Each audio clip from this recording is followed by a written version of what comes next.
할렐루야. 네, 귀한 찬양을 하나님께서 기뻐하시고 홀로 영광을 받으신 줄로 믿습니다. 사랑하는 성도 여러분들에게 하늘로부터 내려오시는 놀라운 은혜와 축복이 이 추석 명절 기간 여러분과 여러분의 가정에 임하시기를 주의 이름으로 축복합니다.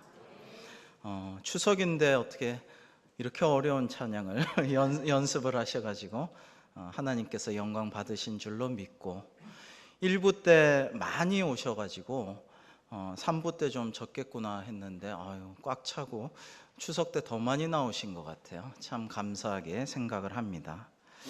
민족의 명절인 한가위를 맞이하여서 남북이 한겨레로서 좋은 선물을 받게 하여 주신 하나님께 저는 지난 주간 참 감사를 드렸습니다.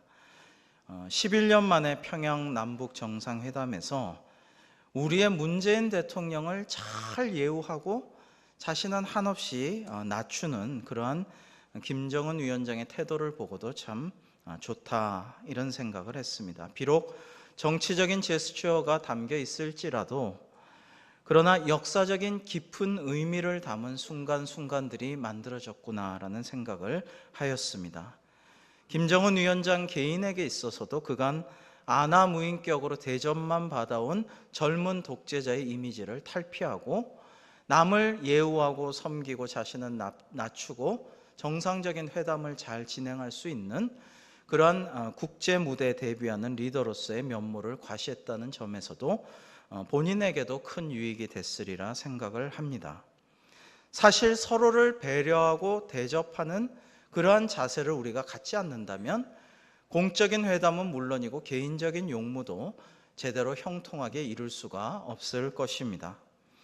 내가 대접을 받고자 하는 대로 남을 대접할 줄 알아야 모든 것들이 잘 이루어지는 것이지, 나는 대접받아야 돼, 나는 존중받고 예우를 받아야 돼, 저 사람은 나의 아랫사람이니까 또 저 사람은 을이니까 갑인 나를 잘해줘야 돼, 이런 자세만 가지고서는 회담이니 개인적인 용무니 어떤 관계가 제대로 될 리가 없는 것이지요. 오늘도 예수님께서 우리에게 말씀하십니다. 남에게 대접을 받고자 하는 대로 너희도 남을 대접하라고 말이지요. 오늘 본문은 마태복음 7장 12절에도 나오는 말씀입니다.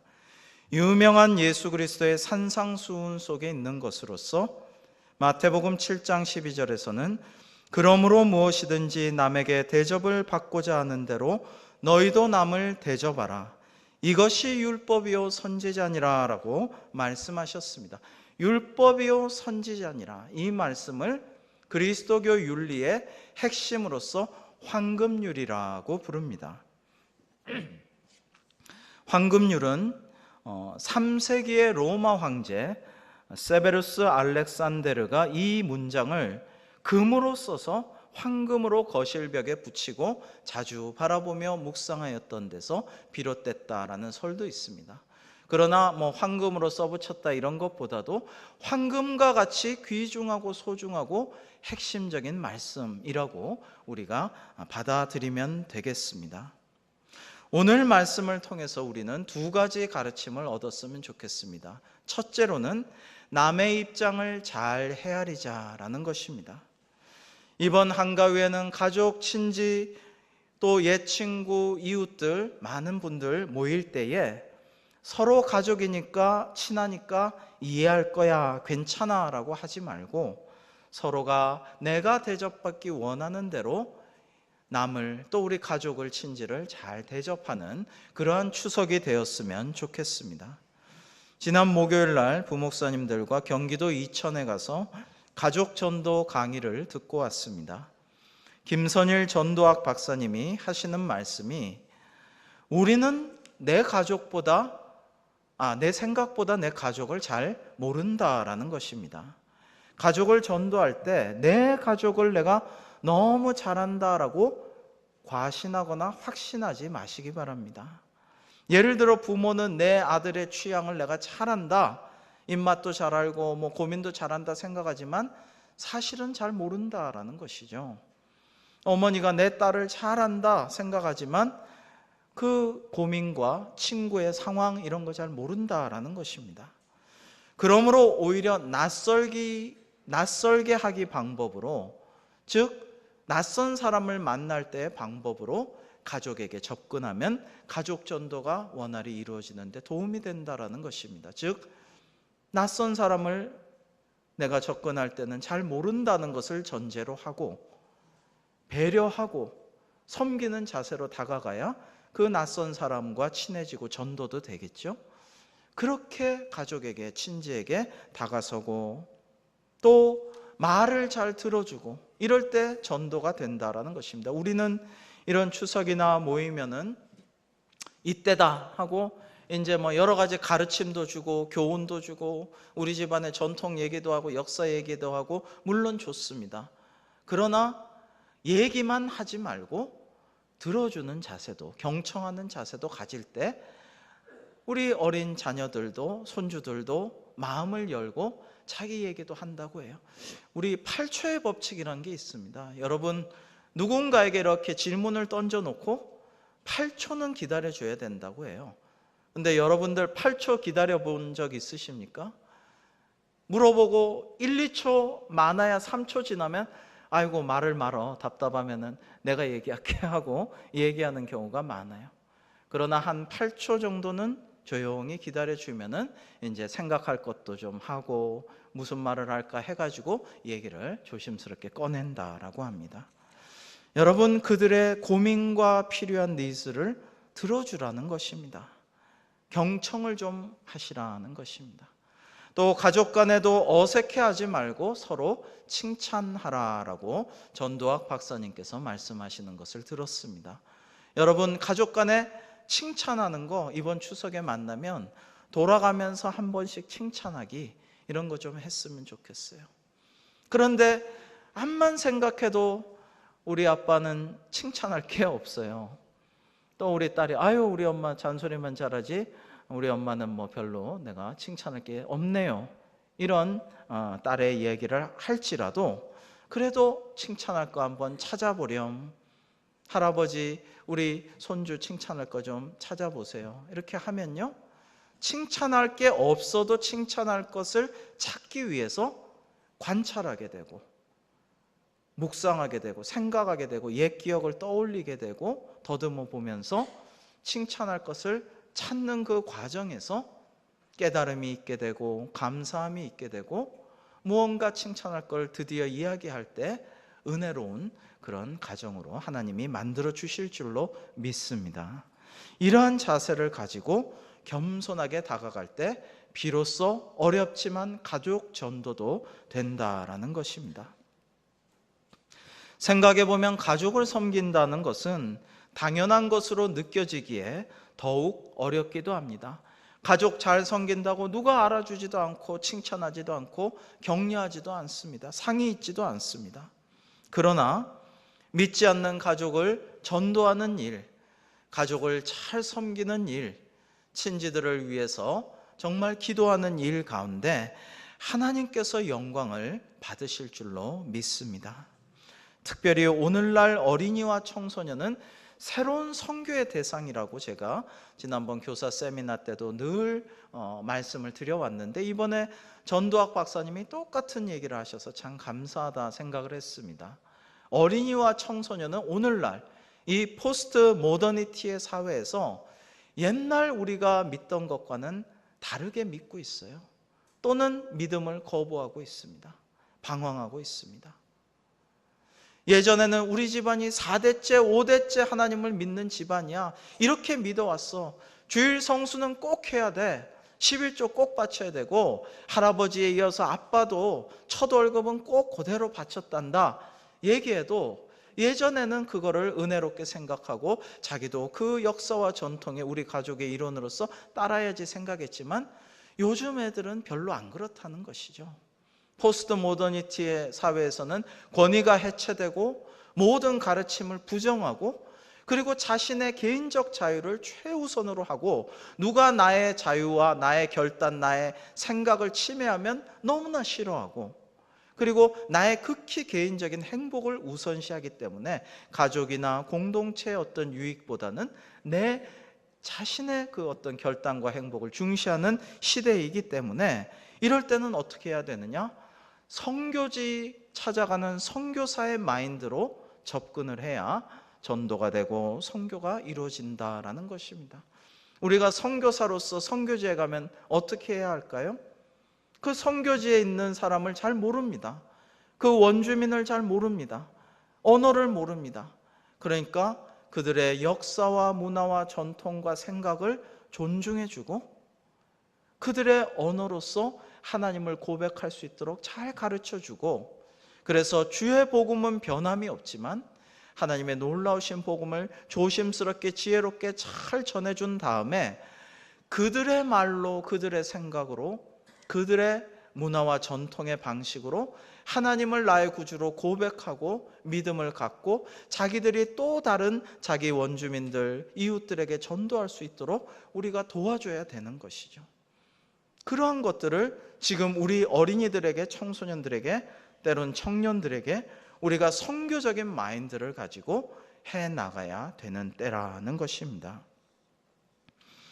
우리가 잊지 말아야 할 것은 우리 가족의 주인은 가장이다, 우리 어르신이다, 우리 어떤 분이다, 이게 아니고 우리 가정의 주인, 우리 가족의 주인, 우리 가문의 주인은 오직 하나님 아버지시요 예수 그리스도가 우리 모두의 구주이십니다 라는 신앙의 고백에 든든히 서서 모든 수고를 아끼지 말아야겠다.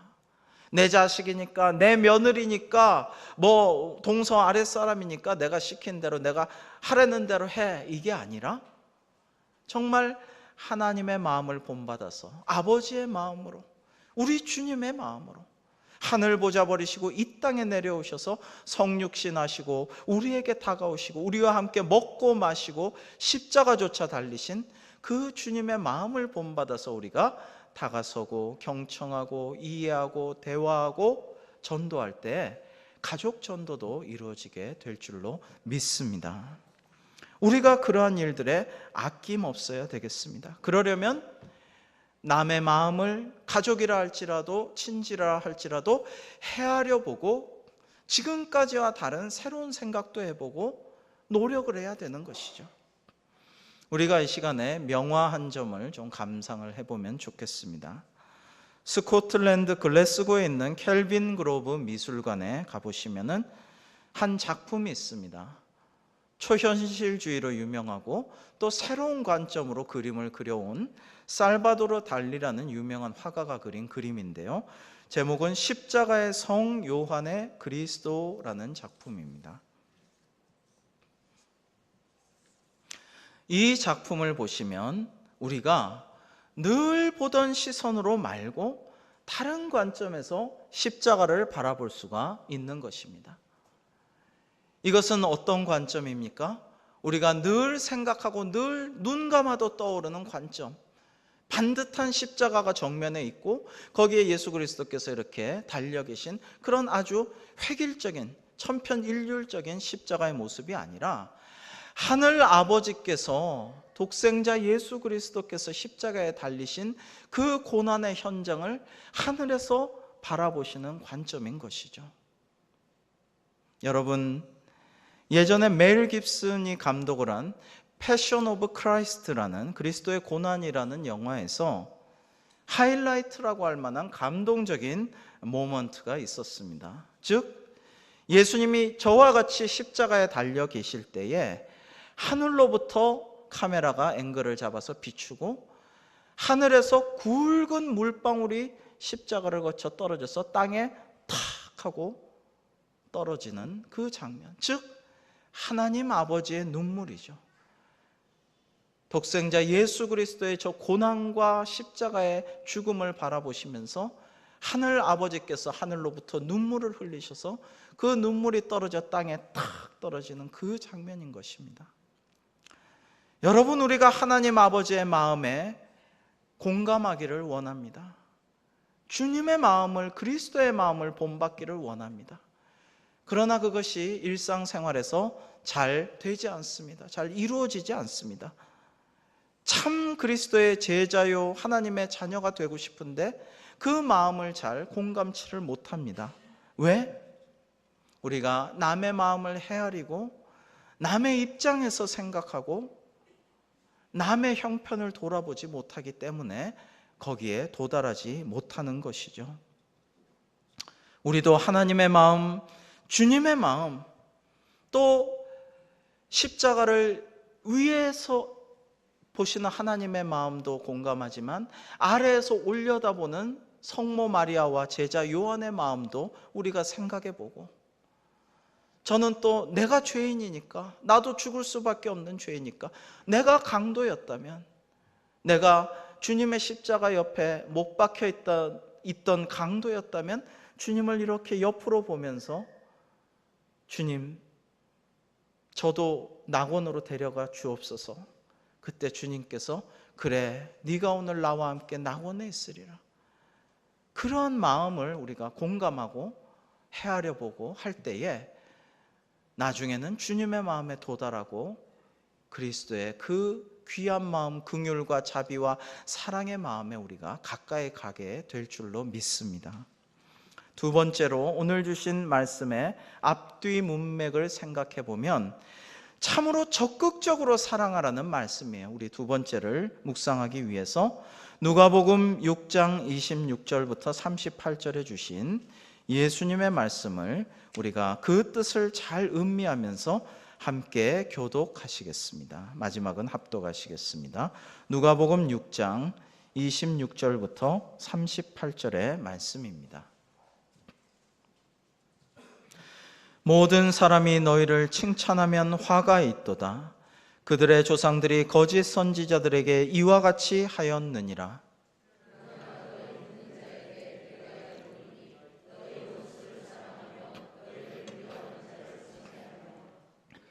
너희를 저주하는 자를 위하여 축복하며 너희를 모욕하는 자를 위하여 기도하라.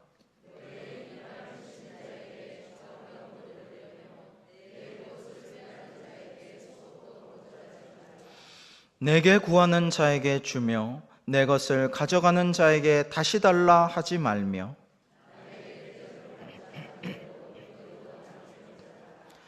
너희가 만일 너희를 사랑하는 자만을 사랑하면 칭찬받을 것이 무엇이냐? 죄인들도 사랑하는 자는 사랑하느니라.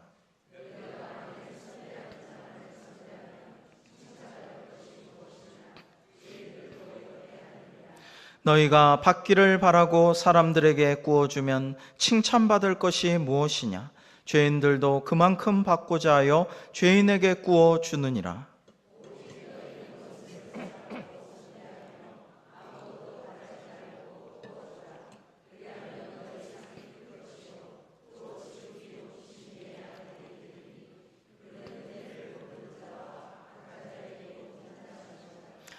너희 아버지의 자비로우심 같이 너희도 자비로운 자가 되라.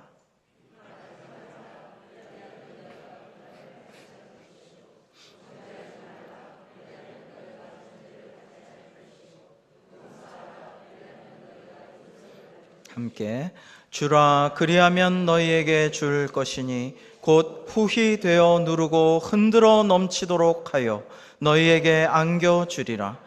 너희가 헤아리는 그 헤아림으로 너희도 헤아림을 도로 받을 것이니라. 아멘. 얼마나 은혜로운 말씀, 얼마나 귀한 말씀인지 모르겠습니다. 그러나 우리가 평소에 실천하고 이 말씀대로 준행하기 참 어렵습니다. 우리가 남을 잘 헤아리도록 노력하지만 정작 우리는 남이 나를 잘 헤아려 주기를, 남이 나를 잘 알아주기를 너무 기대하지 맙시다. 제가 청년 때부터 또 올해까지도 박선희 목사님의 귀한 가르침을 참 많이 배우고 듣고 대화를 나누었는데요. 박선희 목사님의 소망교회가 아주 자랑하는 전통이 있습니다. 그것은 오른손이 하는 일을 왼손이 모르게 하라라는 것입니다. 목사님의 가르침을 소망교회 성도님들이 잘 실천하여서 소망교회는 열심히 봉사하고 나라와 민족을 위해서, 특별히 북한 선교를 위해서, 어려운 분들을 위해서 많이 도움을 베풀었지만 생색내는 법이 없어요. 사진 찍고 광고하는 법이 없고 교인들이 서로 내가 이걸 했다라고 자랑하는 법이 결코 없어요. 그걸 생색내고 자랑하고 대가를 받았고 인사를 받으면 하늘의 상급이 없어지리라고 믿습니다. 그래서 오른손이 하는 선행을 왼손이 모르게 하고 봉사와 구제와 섬김과 사랑에 열심히 남모르게 힘씁니다. 참 아름다운 전통입니다. 그리고 곽 목사님은 청년 때부터 여러 번 가르쳐 주셨는데 얼마 전에 가서 배울 때도 그렇게 말씀을 한결같이 하시더군요. 누구에게 선행을 하고 고마운 일을 행하고 또 선물을 주어도 너무 감사 인사를 바라지 말라라고 말입니다. 고맙다는 말을 언제 하나? 왜 아직도 안 하나? 때가 넘었는데 인사를 해도 그렇게밖에 못하나? 제발 그렇게 좀 하지 말라고 계속 가르치시는데 얼마 전에도 똑같이 가르치시더라고요. 그냥 베풀어라, 그냥 주어라, 그냥 섬겨라, 그냥 주고 잊어버려라. 하나님께서 다 아십니다. 하나님께서 다 갚아주십니다. 하나님께서 다 인정하십니다. 그걸로 족하다라는 말씀입니다. 참 귀한 말씀입니다. 심지어 수십 년 전부터 지금까지 선구자적으로 일찍부터 북한 선교에 힘써 오셨는데 많은 사람들이 그렇게 목사님께 여쭤본다고 해요. 목사님은 아버님도 그렇게 돌아가셨고 탈북하다가 정말 죽을 고비도 넘기셨고 그리고 6.25 전쟁 때 싸우다가 총상을 받아서 돌아가실 뻔했고 그렇게 북한이 원수 같기도 하고 믿기도 할 텐데 그렇게 선교에 힘쓰고 그렇게 북한을 도와주면서 한 번도 고맙다는 말을 기대도 안 하고 별 보람이 없는 것 같은데 줘도 헛것 같은데 지금까지 그렇게 열심히 하시는데 그거 괜찮으십니까? 계속 물어본다는 거예요. 몇십 년 동안. 그러나 곽선희 목사님의 대답은 제가 청년 때나 지금이나 똑같습니다. 그것은 그냥 주는 겁니다. 그냥 선교하는 겁니다. 우리도 죽을 수밖에 없는 죄인인데 예수 그리스도께서 날 살려주셨고 내가 아무 공로 없는데 하나님이 은혜를 주셔서 구원해 주셨고 이 복음을 전하고 어려운 사람을 돕고 원수라도 날 미워하고 날 저주하는 자라도 축복하고 도와야지 그거를 무슨 대가를 바라고 고맙다는 인사를 기대하고 어떤 보답을 바라고 보람과 열매가 빨리 취하기를 기다리면서 하는 게 전혀 아니라는 것이죠. 여러분 이런 귀한 가르침을 우리도 귀담아 듣고 배워야겠다라고 생각을 합니다. 우리가 적극적인 자세로 사랑했으면 좋겠습니다. 내가 남에게 대접받고 싶은 대로 남을 또한 대접해야 하는 것입니다. 그 사람이 알아주고 대가를 주고 고맙다고 하기를 바랄 것이 아니라 주님께서 다 아시고 하나님께서 언젠가 갚아주시고 상 주실 것이므로 잊어버리고 적극적으로 그저 사랑하고 섬기는 것이죠. 오늘 누가복음 6장에 읽은 말씀처럼 우리는 원수도 용서하고 나를 미워하는 자도 선대하고 나를 저주하는 자를 위해서도 축복하고 모욕하는 자를 위해서도 기도하고 적극적으로 사랑해야겠습니다. 세상 사람들은 give and take입니다. 내가 뭘 주면 나중에든 언젠가는 신세를 갚겠거니 기대하고 기다리고 있습니다. 그런 give and take의 사랑이 아니라 우리는 세상 사람들도 그렇게 죄인들도 그렇게 하는 그 사랑이 아니고 그리스도인다운 주의 제자다운 사랑의 삶을 살아야 하는 것입니다. 오늘 말씀 또 황금률은 하라, 남에게 대접받고 싶은 만큼 너희도 남을 대접하라, 적극적인 사랑의 명령이지만은 성서의 외경인 토비트서 4장 15절에는 내가 싫어하는 일은 아무에게도 행하지 말라라는 말라의 소극적인 가르침이 있다고 합니다. 또한 논어에 보면 여러분 아시는 논어의 자공이 공자에게 물어봅니다. 평생토록 실행할 만한 말 한마디가 있다면 무엇입니까 선생님? 하자 공자께서 이렇게 대답하셨습니다. 그것은 아마도 서일이라, 용서할 때 그 서자입니다. 자기가 원하지 않는 일을 남에게 하지 말라라는 것이라고 대답하셨습니다. 기서호 기소불욕 물시여인 이렇게 말씀하셨죠. 그런데 도올 김용옥 선생 같은 분은 동양학의 대가이죠. 남에게 대접을 받고자 하는 대로 너희도 남을 대접하라라는 기독교 윤리보다, 그 황금률보다 공자의 하신 말씀이 자기가 하고자 하지 않은 바를 남에게도 행하지 말라라는 이 말씀이 더 위대하고 더 귀하다라고 주장을 하는 것을 들었습니다. 기독교에서 자신의 것을 좋아하고 자신의 것을 너무 강요하고 너무 이렇게 하니까 개종도 하라고 하면서, 그러다가 종교전쟁도 일어나고 종교재판도 있고 많은 이 역사상의 오류와 문제들이 파생되었다라는 것입니다.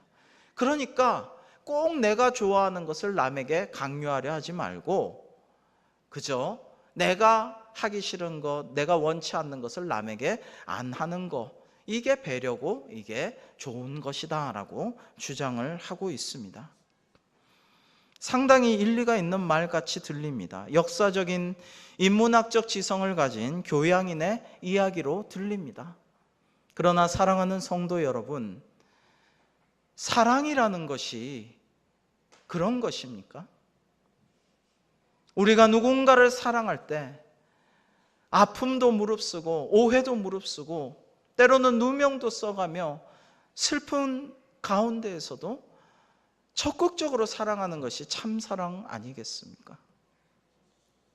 때로는 잔소리도 하고 때로는 매를 들기도 하고 때로는 강권하기도 하고 눈물로 호소하기도 하고, 그렇게 하면서 사랑을 행하는 것이 아니겠습니까?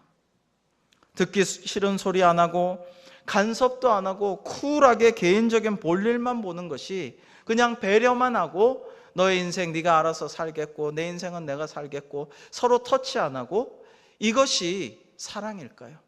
우리가 물론 남을 잘 헤아려야 되고 그 마음을 알아줘야 되고 존중해 줘야 되고 지혜롭게 전도해야 되겠지만은, 우리가 더 적극적으로 사랑하고 적극적으로 권유하고 때로는 강권하고 그렇게 함으로써 죽어가는 영혼에게 복음을 전할 수 있어야 하지 않겠습니까? 여러분, 지금은 말세지 말일지 모릅니다. 그날과 그때는 아버지만 아시고 아들도 모르지만은 어쩌면 지금이 말세가 아닌가 이런 생각을 자꾸만 듭니다. 시간이 얼마 없습니다. 우리가 사랑하는 가족에게, 믿지 않는 가족에게, 친척에게, 친구에게 그냥 죽어가는 인생 그대로 살다가 죽으라고 하겠습니까? 예수 그리스도를 믿기만 하면 영원한 영생 복락에 들어갈 수 있는데 그 생명의 구원의 기쁜 소식을 어찌 전하지 않겠습니까? 그것을 사랑하는 가족들에게 적극적으로 전해야 하는 것이죠. 그것이 날 위해, 죄인인 날 위해, 죽을 수밖에 없는 날 위해 예수 그리스도께서 찾아오셔서 내가 영접하고 구속받고 영생을 누리게 된 먼저 은혜 받은 자의 도리가 아니겠습니까? 저는 좋은 일들은 많이 되새겨 봅니다. 그리고 감사합니다.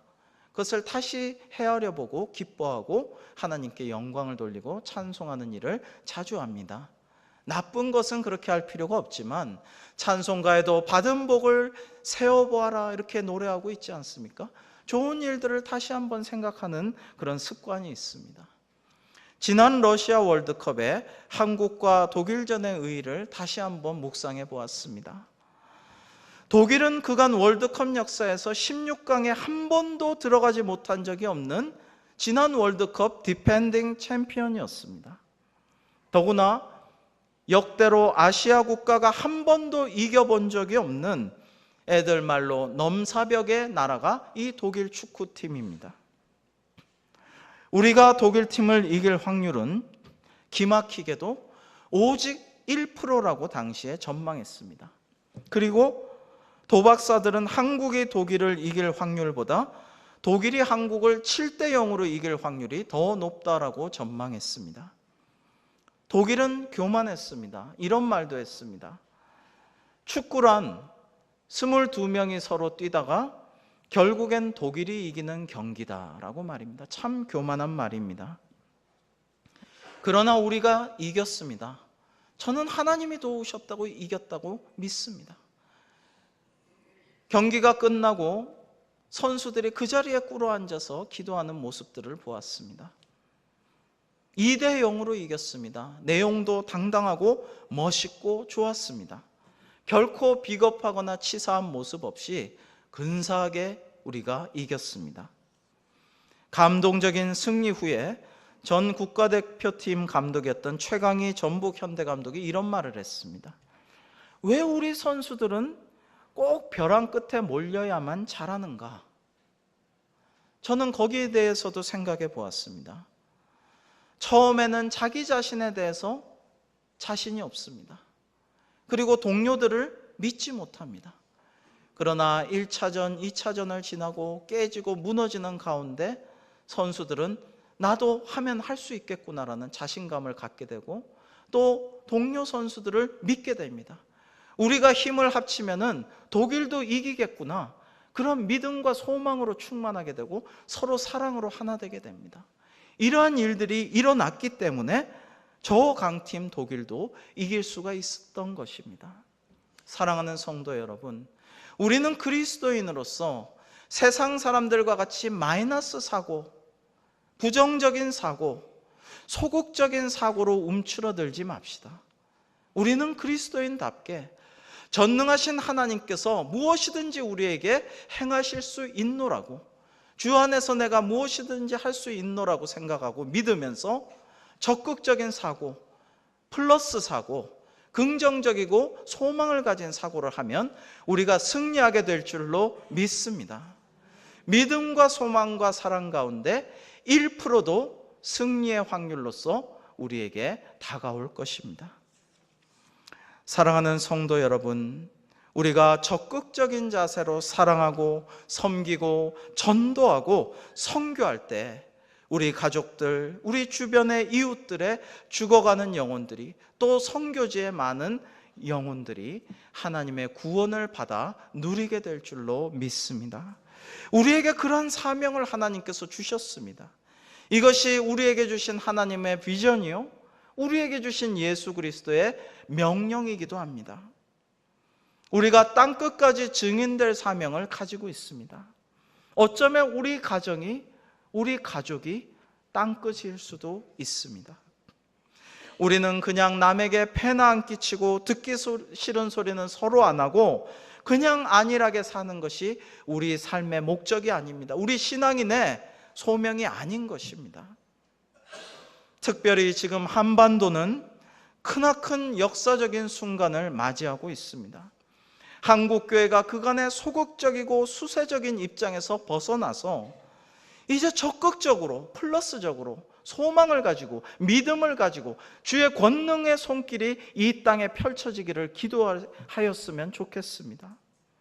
이제는 이 민족이, 이 나라가 서로 화해하고 협력하여서 한반도가 전 세계 평화의 허브가 되어서 이 한반도에 주님께서 허락하신 그 평화, 둘로 나뉜 것을 하나 되게 하시는 예수 그리스도의 능력이 임하여서 이 평화가, 하나님의 완전하신 샬롬이, 세상이 줄 수 없는, 세상이 알지도 못하는 주님의 평화가 온 세계에 퍼져나갈 수 있기를 기도하고, 이 나라 이 민족을 그렇게 선도해가는 한국교회가 될 수 있기를 주님의 이름으로 축복합니다. 그러한 하나님의 비전, 예수님께서 주신 우리의 사명, 이런 것들을 위해서 기도하고 또 가족들을 전도하고 가족들을 잘 섬기고 대접하는 이번 한가위 우리 모두가 될 수 있기를 주님의 이름으로 축원합니다. 기도하겠습니다.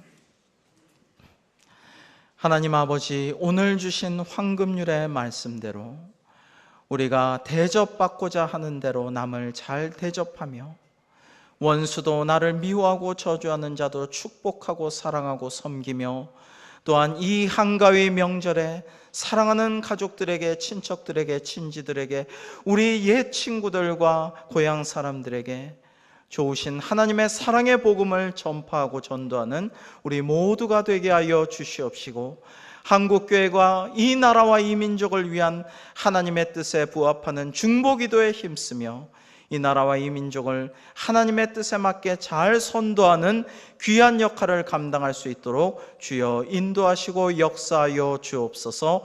예수님의 이름으로 기도하옵나이다. 아멘.